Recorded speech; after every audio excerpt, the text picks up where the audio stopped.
how to change email on Facebook.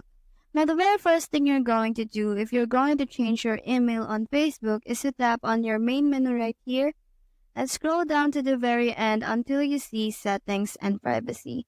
You just have to click on that and tap on Settings right here. Once you're on your settings, all you have to do is to go to your account center right here and scroll down until you find Personal Details. You just have to tap on that and click on your contact info right here. Once you're here, you'll be able to see all your phone numbers or mobile numbers and emails that you have as your contact info. So in order for you to change your email, the first thing you're going to do is to delete your previous emails. So you just have to tap on one of your email right here and tap on delete email right here.